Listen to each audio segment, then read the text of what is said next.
Andrew Collins, autor de libros como Göbekli Tepe, El Génesis de los Dioses y el libro Debajo de las Pirámides, entre otros, es un periodista y explorador.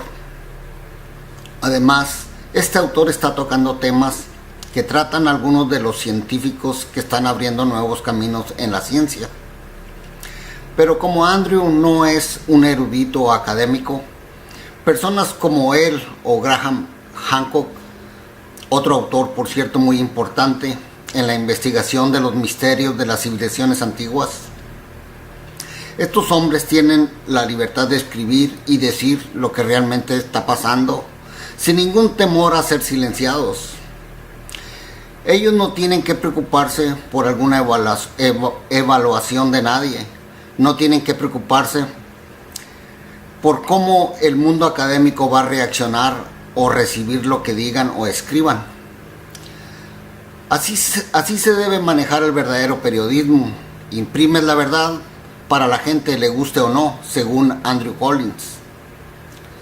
Pero aunque a ellos no les preocupe, amigos, cuando estos autores sacan temas de algunos descubrimientos arqueológicos ancestrales, sobre todo prohibidos por la arqueología ortodoxa, siempre la reacción de los académicos y eruditos es terriblemente de desacreditación y sin sentido desde el punto de vista de ellos. Pero luego nos encontramos con muchos de estos eruditos y académicos que tomaron ideas más osadas y las adoptan de una forma que las personas que las ven y que saben que escribieron sobre esos temas no lo pueden creer. Por ejemplo, amigos, el descubrimiento de un gran sistema de cuevas debajo de las pirámides de Giza. Como ustedes saben que Andrew Collins las descubrió, él y unos colegas en el 2008 estuvieron en esas cuevas 4 veces, pero él como buen periodista y explorador las notificó a las autoridades. Fue con la persona que estaba a cargo del Consejo Supremo de las Antigüedades de Egipto, que aquel tiempo todavía era el doctor Zahi Hawass. Y miren, amigos, lo que hizo Zahi Hawass. Primero negó la existencia de las cuevas, a pesar de que a Andrew le llevó fotografías para mostrarle las mismas cuevas. Este hombre solo le dijo que ya sabía todo sobre la meseta de Giza, que ya no se podían hacer más descubrimientos. Además dijo: ya sabemos todo sobre Giza y no hay nada de cuevas ahí. Así tajantemente lo dijo este hombre, Zahi Hawass. Como ven, él era el director del Consejo Supremo de Antigüedades de Egipto. Pero que todos sabemos, ustedes y yo sabemos quién está detrás de todo esto. Sí, amigos, lo adivinaron: el Instituto Smithsonian. Pero el colmo del cinismo es que 6 meses después de que Andrew Collins fue a hablar con Zahi Hawass, este hombre ya estaba grabando una serie llamada Chasing Mummies de History Channel y mostraba al público este sistema de cuevas que 6 meses antes él les había negado que existían. Es el colmo del cinismo. Es que él decía en ese mismo documental que esa era una de las experiencias más increíbles que él había tenido en Giza. Ven, amigos, cómo esta gente está a merced de este Instituto Smithsonian. Lo único bueno es que mínimamente se le reconoció a Andrew Collins dándole su apellido a este sistema de cuevas que fluyen por toda la meseta y que llegan muy probablemente hasta la segunda pirámide. Andrew Collins pasó 5 años de investigación tratando de localizar la ubicación exacta y revisando viejos diarios e informes que tenían 200 años de antigüedad. Andrew se dio cuenta también que ya otros exploradores habían encontrado la entrada a este sistema de cuevas a principios del siglo XIX. Estamos hablando de principios de 1800. Pero la pregunta era, ¿por qué nadie habló de este sistema de cuevas subterráneas antes? Amigos, esto es lo mismo que pasó con el doctor Robert Schoch de la Universidad de Boston, que a principios de la década de los 90 observó que el desgaste de los monumentos de la Esfinge y también de los muros que lo rodean. Entonces dijo que el desgaste no se podía haber producido por la erosión del viento, como creían popularmente los egiptólogos del Smithsonian, sino que la erosión era casi seguro que hubiera sido por causa de precipitaciones, o sea, por lluvia, que bajaba y fluía a lo largo de la meseta y luego caía sobre la Esfinge. Obvio que a los egiptólogos no les gustó, porque hablar de precipitaciones de ese tipo en Egipto, estarías hablando de más de 10.000 años de atrás. Y para ellos la Esfinge en ese tiempo no existía. Así que se desacreditó esa teoría.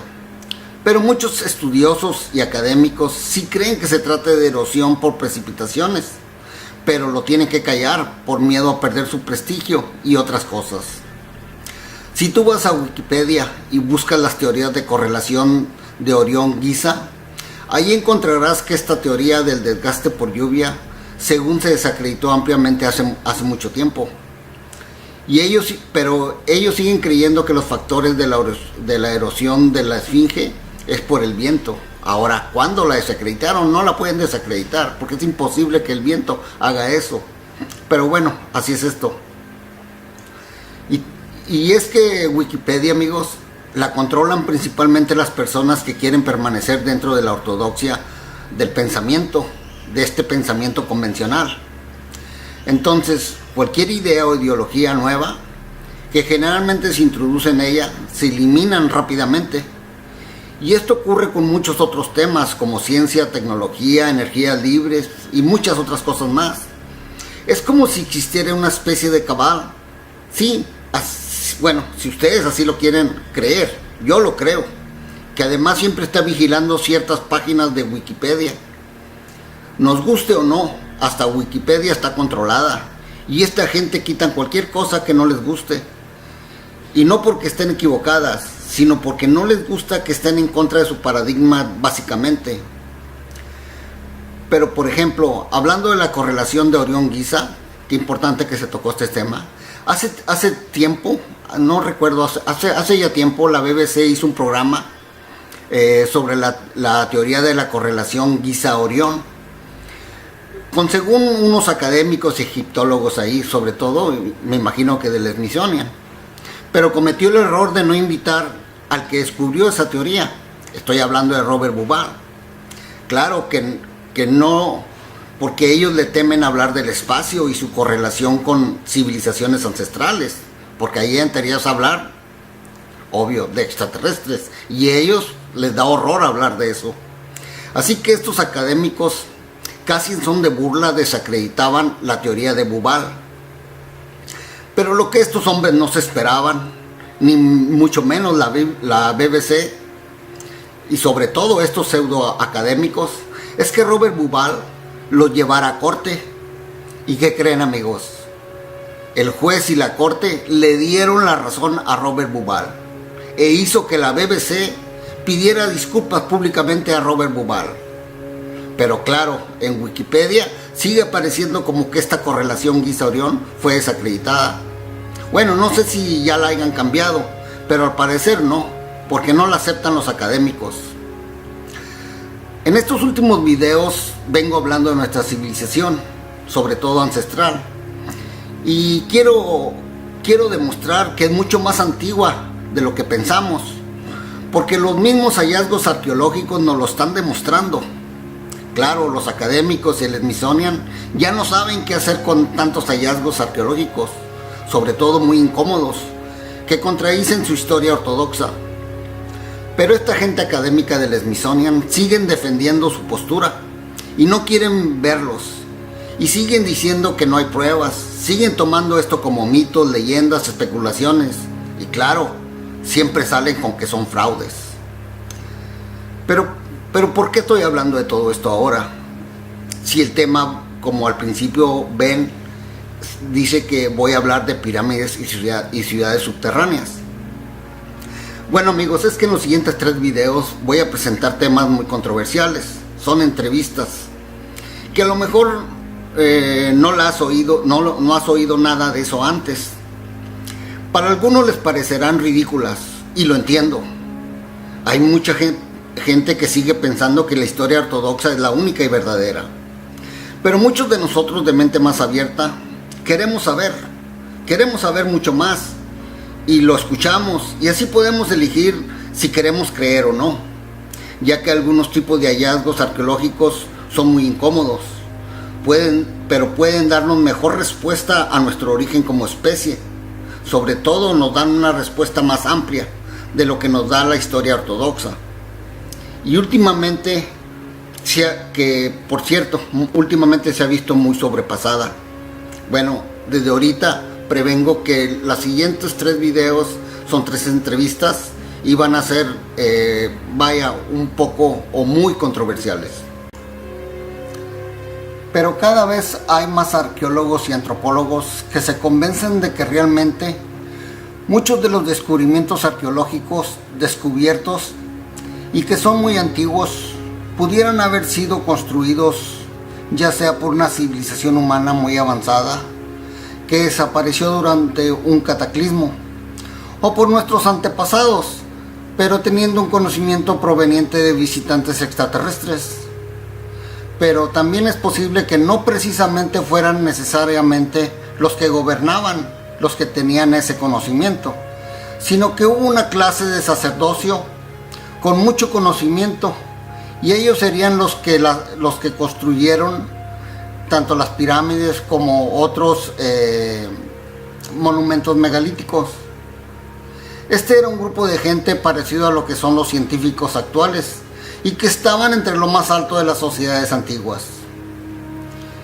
Pete Peterson, científico, inventor y además hombre que sabe mucho sobre economía global y de infraestructura de los Estados Unidos, comenta que fue autorizado para sacar a la luz información concernente a los ovnis ancestrales encontrados en la Antártida por el cual se habían accidentado. Además, en 3 entrevistas para Cosmic Disclosure, habló no solo de ovnis, sino de pirámides y ciudades subterráneas, y de unos seres de 3 dedos. Les presentaré un gran resumen de las 3 entrevistas en 3 videos. Pete Peterson se dio a conocer por primera vez en el 2009 en una entrevista que dio para Project Camelot, donde habló de la economía, del proyecto Aurora, del TR-3B. Ya en el 2009 él hablaba de ellos, los triángulos gigantes, ¿verdad? También habló de la inteligencia artificial, de la salud, de que estuvo dentro de la Biblioteca del Vaticano, por cierto, y habló de muchos temas más. Estamos hablando que esa entrevista fue hace más de 7 años a Project Camelot. ¿Cómo pasa el tiempo realmente, amigos?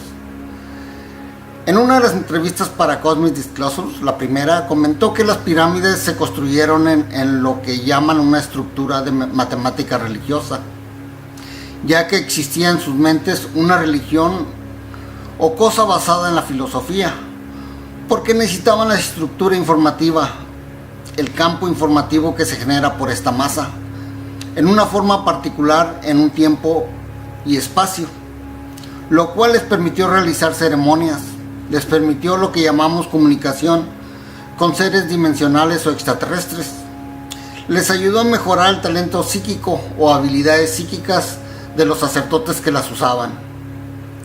Pete Peterson también cree que había algún tipo de amplificación del aspecto espiritual o informativo de esa civilización donde estaban las pirámides o las estructuras gigantes de piedra. Porque según Pete, hay personas que tienen más conocimientos que la persona promedio, tienen un entrenamiento distinto, tienen un ADN considerablemente diferente. Son los restos de unos seres pero muy antiguos, probablemente de más de 200 millones de años, o incluso más, que habitaron el planeta en algún momento u otro. Y es lo que está detrás de todas las estructuras esotéricas y espirituales del mundo.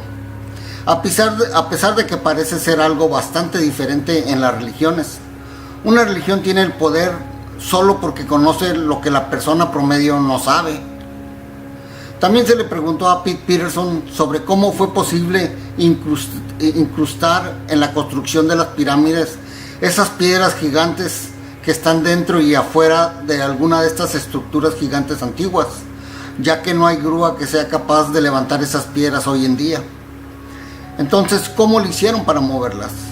A lo que este respondió, bueno, que ellos habían estado usando dispositivos antigravedad o inclusivemente el pensamiento antigravedad.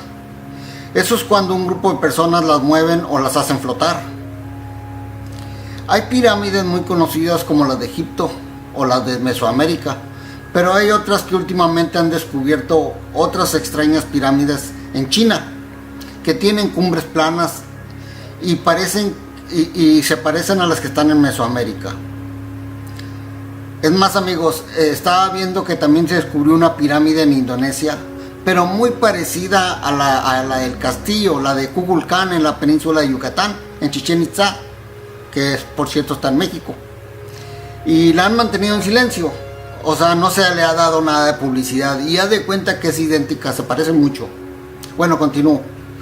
A Pete se le preguntó sobre por qué creía que culturas diferentes de todo el mundo tenían la misma idea para construir estas estructuras piramidales y por qué tenían todas el aspecto similar.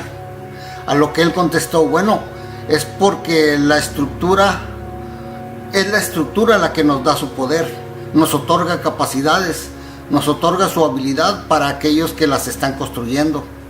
La mayoría de las pirámides tenían cumbres planas. A medida de que el tiempo pasó, la tecnología avanzó, aprendieron a construir la pequeña pirámide superior que se encuentra en las pirámides con cumbre plana. Como los tibetanos no son una civilización antigua, pero tienen yantras o formas que son poderosas que usan en sus dibujos en la arena. Las usan en sus cilindros de oración, las usan en sus telas, las usan en dibujos temporales que hacen para potenciar algo y lograr que ocurran algunas cosas. Hay algunas sociedades que los llaman gráficos sagrados o esquemas sagrados y probablemente son más poderosos que las cosas físicas. Pete también comenta que las pirámides se utilizaban para hacer ritos y otras cosas dentro, algo parecido a lo que hacemos nosotros en las iglesias en la actualidad. En el centro de lo que sería una actividad sagrada o psíquica, hacían ritos ahí porque generaban campos informativos que eran muy poderosos, pero no funcionan de la forma en que nuestra comunicación funciona. Es una cosa que está completamente fuera del ámbito físico. También se le preguntó sobre si todavía hay estructuras o pirámides que no se hayan descubierto aún. Y dijo que hay demasiadas. Hay muchas ciudades subterráneas que tenían pirámides. Son ciudades subterráneas antiguas. Algunas todavía no se han descubierto. Algunas se llenaron por cosas naturales al ser subterráneas. En otras palabras, es porque ha habido varias inundaciones o diluvios diferentes que la llenaron de arena o de arcilla, pero están enterradas bajo tierra. Y se han mapeado con facilidad, accidentalmente con satélites espías, que construimos para buscar laboratorios subterráneos. Fue entonces en esa búsqueda que pudieron ver estas estructuras subterráneas. Hay muchas de ellas sobre las que se hablaron, pero nadie ha hablado demasiado sobre ese tema. Además, muchas están bajo el océano. También se le preguntó si había pirámides en el estado de Ohio, ya que hay rumor de que hay pirámides debajo de ese estado. Y dijo que él no sabe si ya se hubiera revelado al público eso, pero según él no tenía idea todavía si ya lo hubieran revelado o no al público, pero él tenía conocimiento, porque él las vio, que están excavando 3 pirámides que son 3 veces más grandes que la pirámide de Giza. Supuestamente eran parte de una ciudad con 15 millones de personas que se han descubierto. Esa ciudad se describe un poco en el libro del Mormón.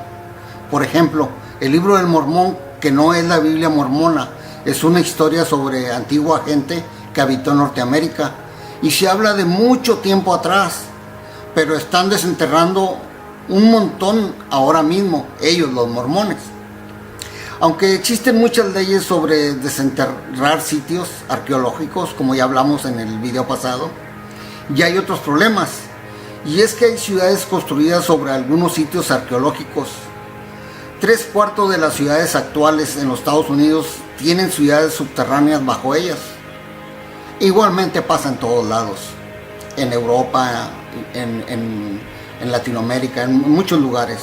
Lo hemos visto en la Ciudad de México, cuando han estado construyendo algo, siempre descubren algo muy abajo. Muchas veces no se da a conocer, muchas veces sí. Bueno, continúo.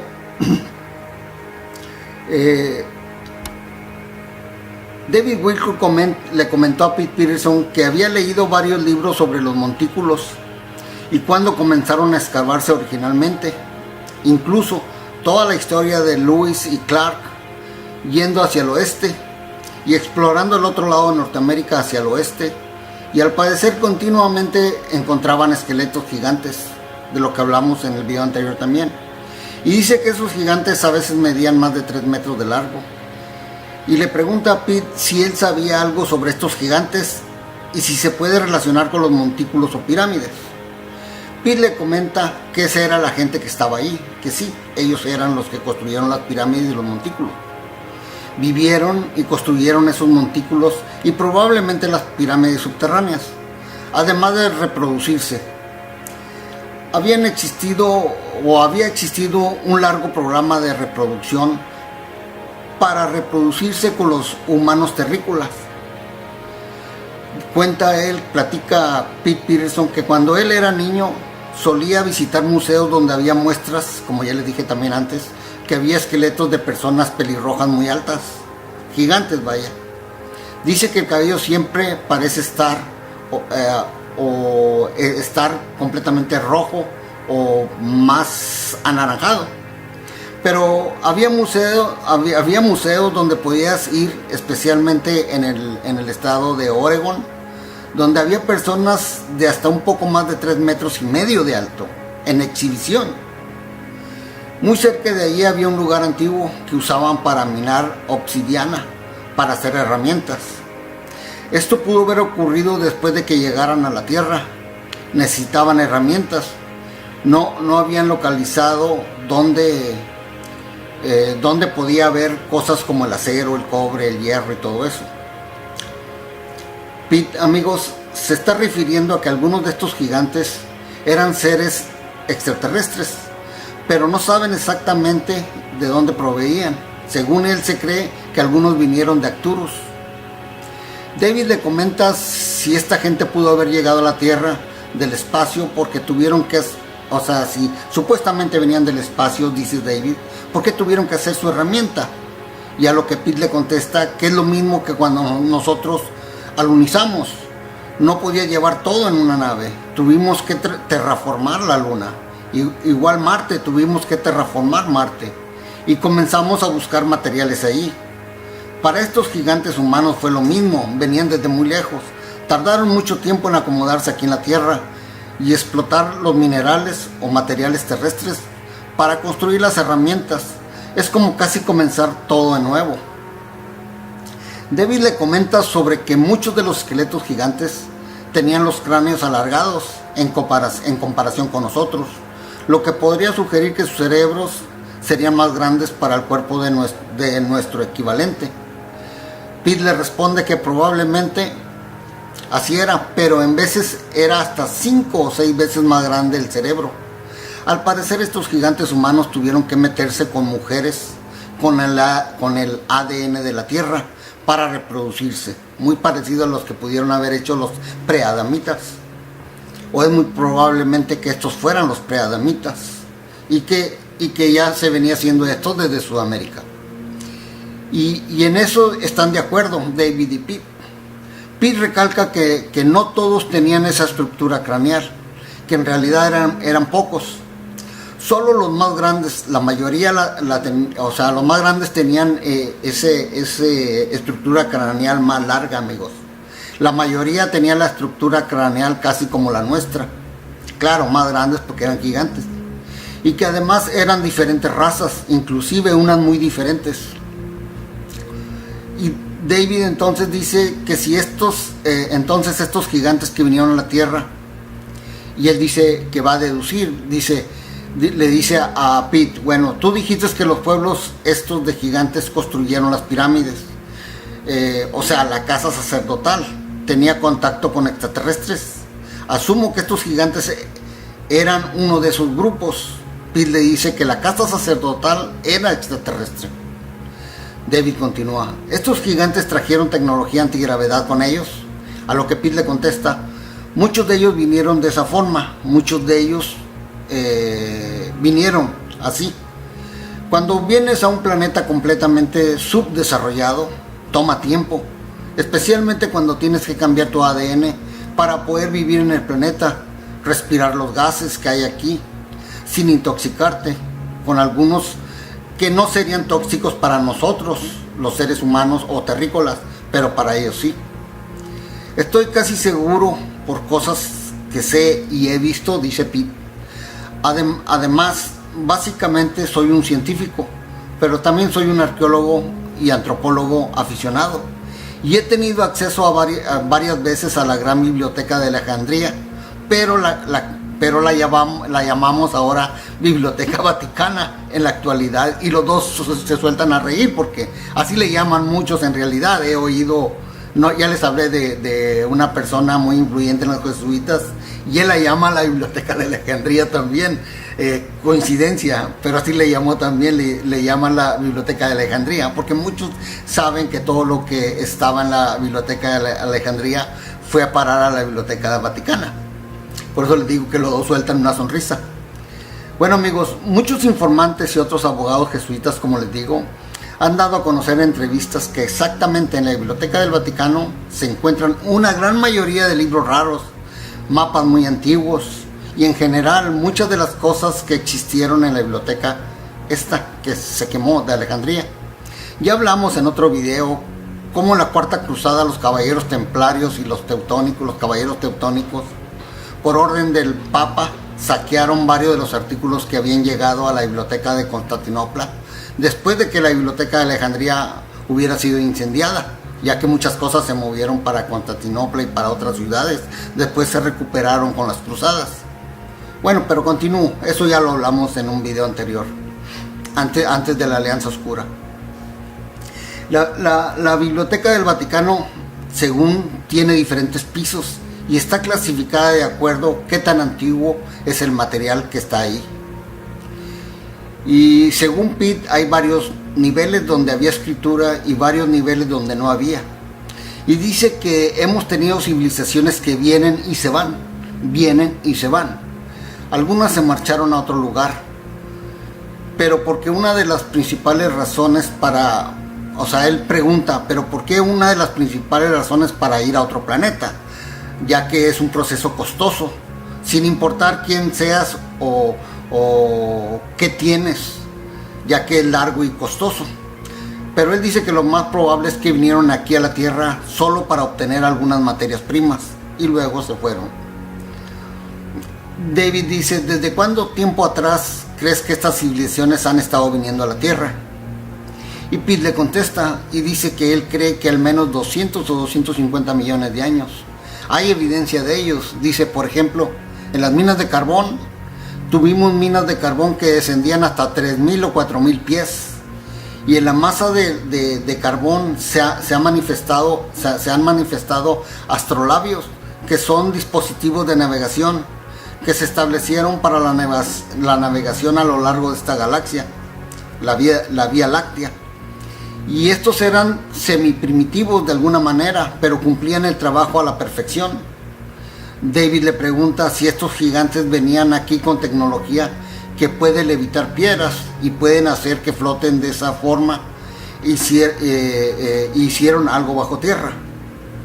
A lo que él dice, también le pregunta que si fueron capaces de manipular las piedras subterráneas y hacer cavernas o algo por el estilo. A lo que Pete le contesta que hay muchas cavernas. De nuevo, dice Pete, al principio vinieron aquí, no había nada más que lo natural aquí.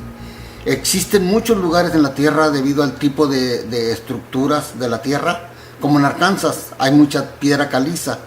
La piedra caliza se deteriora muy fácilmente con el agua. Muchas cavernas naturales ahí, muchas cavernas naturales en Nuevo México.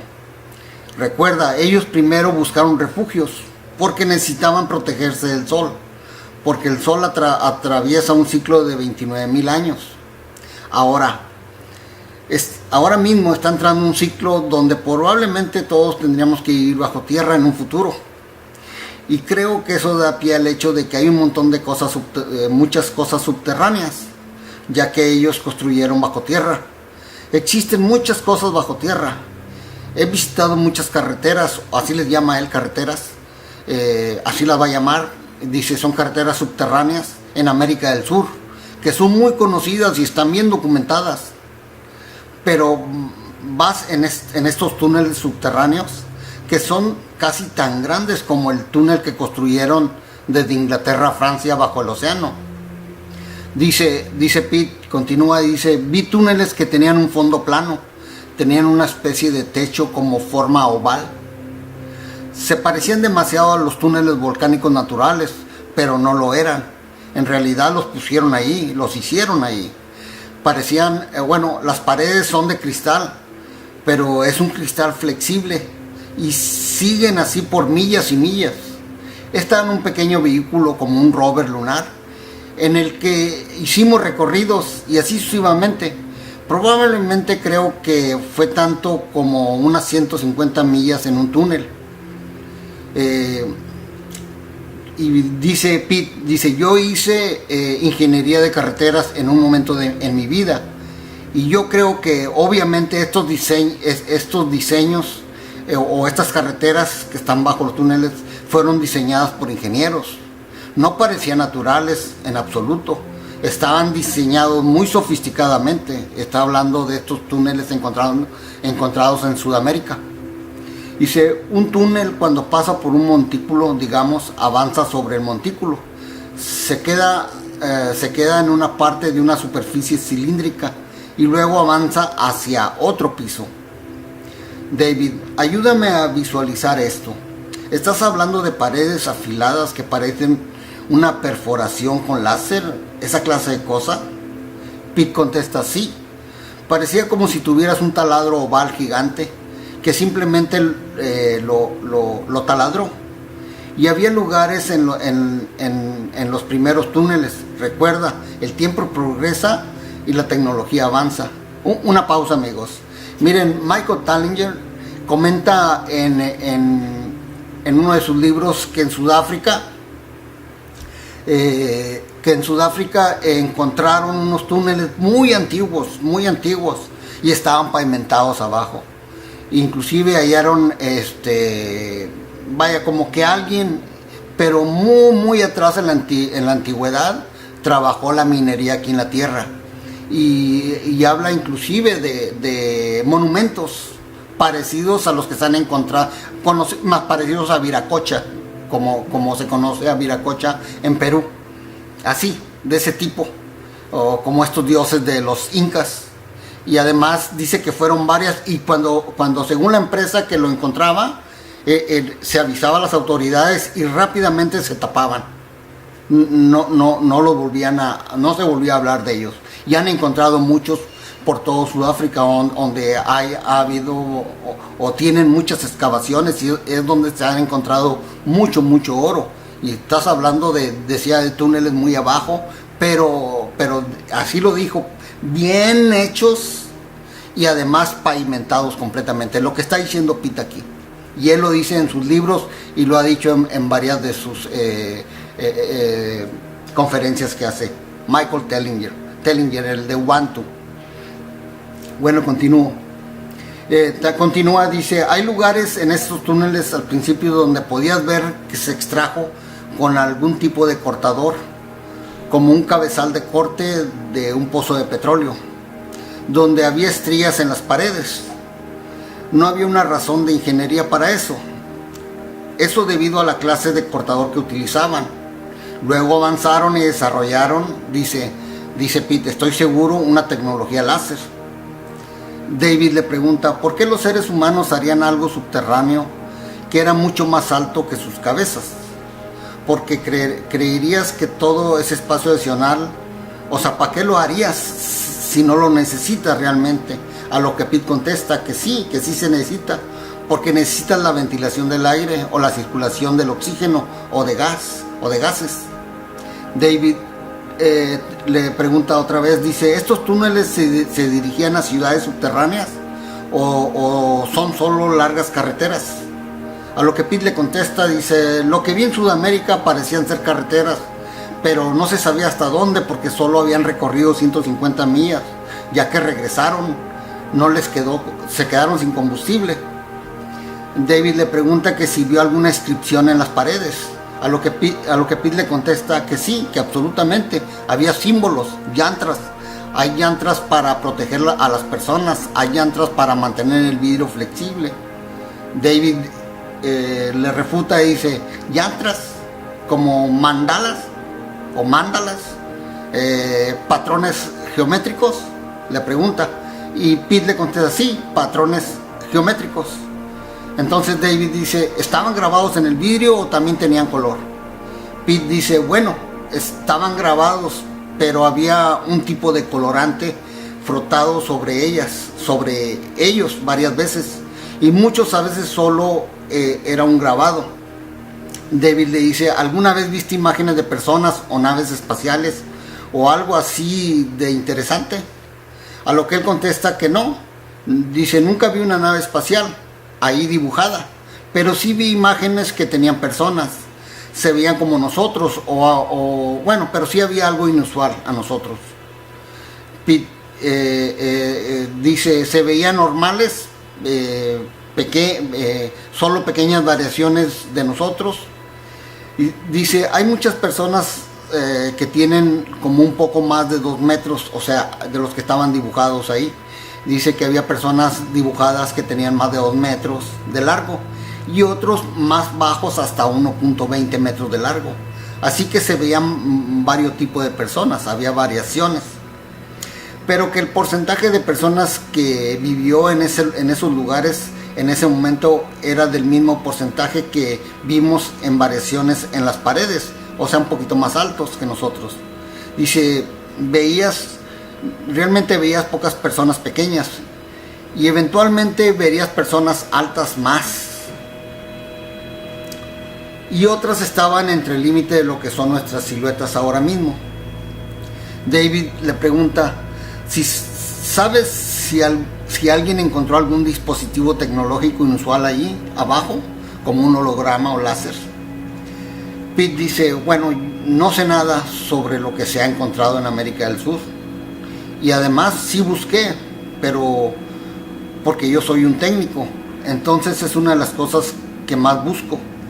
Por ejemplo, encontré muchas cosas en el Museo Británico que le habían robado a otras personas. Para allá se llevaron muchas cosas que encontraron en la Cueva de los Tallos, amigos, por si no saben. Los británicos gobernaron el mundo una vez, y el Museo Británico y el fondo del Smithsonian, vuelve otra vez a aparecer el Smithsonian. Hay varias historias de todo tipo de cosas que no tuvieran todos ustedes la menor idea, dice Pete. David dice, ¿hubo algo en la biblioteca del Museo Británico o del Smithsonian que pudiste ver que era tan increíble, obviamente tecnológico, como una forma metálica muy buena que pareciera futurista? ¿Viste algo de eso? A lo que Pete contesta, dice, no lo hice, pero vi naves, vi vehículos, sí, en las mismas estructuras, había estructuras, un lugar para resguardarse del sol y de la lluvia y vivir. Ahí se encontraron este tipo de naves y vehículos. Ellos tenían obviamente tecnología muy avanzada para construir cosas, pero mientras ibas desde la entrada del túnel era muy burdo, y mientras construían estos túneles probablemente buscaban minerales, y luego un lugar para ubicar más personas, porque había bastantes personas que sabemos que vinieron aquí porque sus planetas se estaban desmoronando, o su sistema se estaba desmoronando, y estábamos en un momento donde nuestro planeta estaba atravesando una especie de renacimiento, por lo que eso lo ha hecho 12 o 13 veces en la historia, que dice Pete, que yo sepa, porque hemos tenido este ciclo solar de 29,000 años. David, antes en nuestra entrevista mencionaste que había ciudades subterráneas, que dijiste que tenían pirámides construidas en la ciudad. ¿Podrías decirnos un poco más sobre ello? ¿Hay alguna relación entre eso y estos túneles? A lo que Pete le contesta y dice, bueno, sí, tiene que haber una relación entre los túneles, porque así es como ingresas a estas ciudades. Y hay grandes ciudades, pero muy grandes, y inclusive hay una con una cascada y con una luz de conducción, así parecía a la de conducción de automóvil, que es muy probablemente que tenga suficiente poder y que puedes alumbrar, o sea, puede alumbrar todo ahí. Inclusive no puedes ver dónde termina, está muy grande. En una montaña de Utah donde estuve, es una montaña de 12,400 pies, como 3,779 metros, amigos, muy cercana a una población, dice Pete. Tiene varias cuevas diferentes que se comercializan, que son propiedad probablemente del gobierno o de entidades privadas, no lo sé, pero estuve ahí. Algunas de ellas pueden ir hasta 17 o 18 millas. Puedes remar un lago donde puedes ver el otro lado. Tiene una cascada que cae. Y esa montaña, a esa montaña subí a la cima cuando era más joven, dice, y estaba en mejores condiciones. He llegado hasta la línea de los 12,400 pies aproximadamente. Y en el suelo encuentras conchas, caracoles muy antiguos. Esa montaña en particular ha surgido desde que tuvimos este tipo particular de, no sé qué sea esto realmente, él lo pronuncia como branquiópodos y otros tipos de criaturas marinas. Como le digo, se han encontrado muchas criaturas marinas sobre muchas montañas muy altas. También continúa David, dice, si las pirámides se encontraron en ciudades subterráneas, tienen una composición similar a las pirámides que vemos en la Tierra. En otras palabras, ¿están hechas de bloques de piedra que encajan juntas? ¿O hay algo más extraño sobre estas pirámides que las que vemos sobre la superficie de la Tierra? Pete dice, no veo nada más extraño. Están hechas de materiales que se encuentran generalmente cerca o adentro. Y recuerda, las construyeron a su forma, porque su forma afecta a 1/3 del universo en cuanto a información. David, ¿hay alguna ciudad subterránea donde algunas de estas personas que las construyeron sigan viviendo o hayan sobrevivido? Pete contesta y dice, hasta donde yo sé, la única que se conoce es la que está en la Antártida. David, ¿podrías hablarnos un poco más de eso? Pete dice, bueno, ahí hubo una colisión hace 200,000 años, por lo que se sabe, atrás. En el momento en que la Antártida era tropical, había palmeras ahí, donde ocurrió la colisión. Eso está ahorita está cerca de 3 millas bajo el hielo.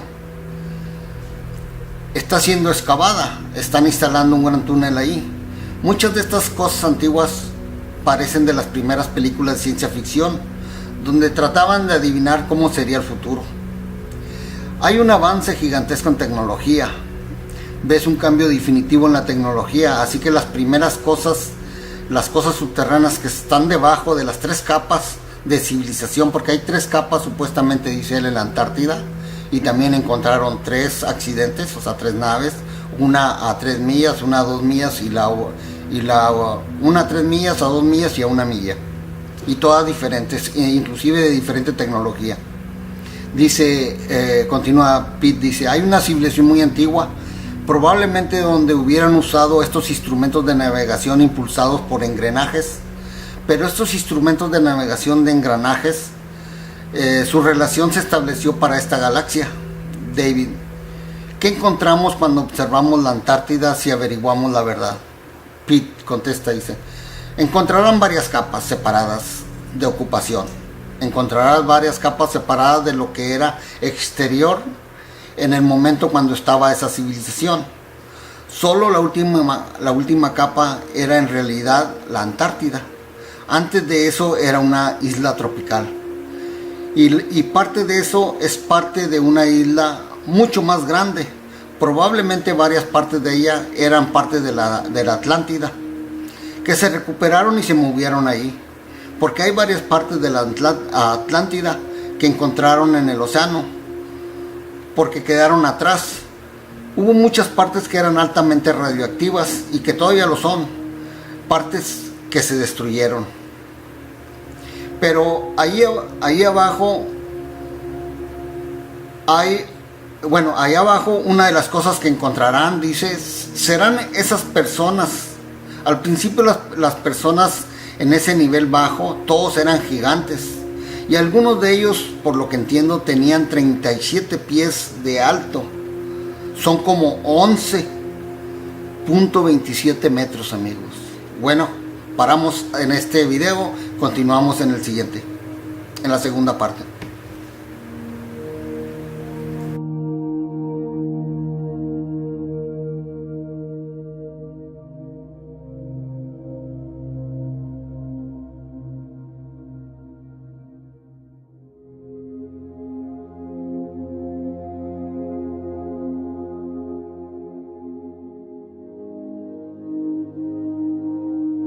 Nada de cuevas ahí. Así tajantemente lo dijo este hombre, Zahi Hawass. Como ven, él era el director del Consejo Supremo de Antigüedades de Egipto. Pero que todos sabemos, ustedes y yo sabemos quién está detrás de todo esto. Sí, amigos, lo adivinaron, el Instituto Smithsonian. Pero el colmo del cinismo es que 6 meses después de que Andrew Collins fue a hablar con Zahi Hawass, este hombre ya estaba grabando una serie llamada Chasing Mummies de History Channel y mostraba al público este sistema de cuevas que 6 meses después, que 6 meses antes él les había negado que existían. Es el colmo del cinismo. Es que él decía en ese mismo documental que esa era una de las experiencias más increíbles que él había tenido en Giza. Ven, amigos, cómo esta gente está a merced de este Instituto Smithsonian. Lo único bueno es que mínimamente se le reconoció a Andrew Collins, dándole su apellido, y académicos que tomaron ideas más osadas y las adoptan de una forma que las personas que las ven y que saben que escribieron sobre esos temas no lo pueden creer. Por ejemplo, amigos, el descubrimiento de un gran sistema de cuevas debajo de las pirámides de Giza. Como ustedes saben que Andrew Collins las descubrió, él y unos colegas en el 2008 estuvieron en esas cuevas 4 veces, pero él, como buen periodista y explorador, las notificó a las autoridades. Fue con la persona que estaba a cargo del Consejo Supremo de las Antigüedades de Egipto, que aquel tiempo todavía era el doctor Zahi Hawass. Y miren, amigos, lo que hizo Zahi Hawass. Primero negó la existencia de las cuevas, a pesar de que a Andrew le llevó fotografías para mostrarle las mismas cuevas. Este hombre solo le dijo que ya sabía todo sobre la meseta de Giza, que ya no se podían hacer más descubrimientos. Además dijo, ya sabemos todo sobre Giza y no hay nada. Personas como él o Graham Hancock, otro autor por cierto muy importante en la investigación de los misterios de las civilizaciones antiguas, estos hombres tienen la libertad de escribir y decir lo que realmente está pasando sin ningún temor a ser silenciados. Ellos no tienen que preocuparse por alguna evaluación de nadie. No tienen que preocuparse por cómo el mundo académico va a reaccionar o recibir lo que digan o escriban. Así se debe manejar el verdadero periodismo. Imprimes la verdad para la gente, le guste o no, según Andrew Collins. Pero aunque a ellos no les preocupe, amigos, cuando estos autores sacan temas de algunos descubrimientos arqueológicos ancestrales, sobre todo prohibidos por la arqueología ortodoxa, siempre la reacción de los académicos y eruditos es terriblemente de desacreditación y sin sentido desde el punto de vista de ellos. Pero luego nos encontramos con muchos de estos eruditos a este sistema de cuevas que fluyen por toda la meseta y que llegan muy probablemente hasta la segunda pirámide. Andrew Collins pasó 5 años de investigación tratando de localizar la ubicación exacta y revisando viejos diarios e informes que tenían 200 años de antigüedad. Andrew se dio cuenta también que ya otros exploradores habían encontrado la entrada a este sistema de cuevas a principios del siglo XIX. Estamos hablando de principios de 1800. Pero la pregunta era, ¿por qué nadie habló de este sistema de cuevas subterráneas antes? Amigos, esto es lo mismo que pasó con el doctor Robert Schoch de la Universidad de Boston, que a principios de la década de los 90 observó que el desgaste de los monumentos de la Esfinge y también de los muros que lo rodean. Entonces dijo que el desgaste no se podía haber producido por la erosión del viento, como creían popularmente los egiptólogos del Smithsonian, sino que la erosión era casi seguro que hubiera sido por causa de precipitaciones, o sea,